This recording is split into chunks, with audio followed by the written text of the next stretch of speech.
Anladın mı? Aytaycan.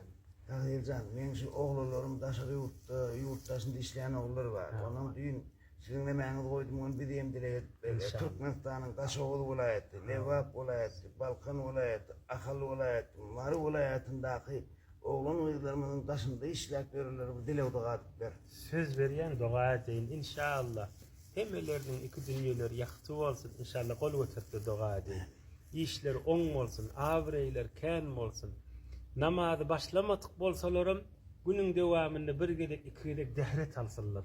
Bir de dillerinde Bismillahirrahmanirrahim olsun. Ka wagt Allahümme salli ala seyyidina Muhammed nurun. Gülüp yaşamak nasip et. Hiç yerde başlar aşak bolmasın.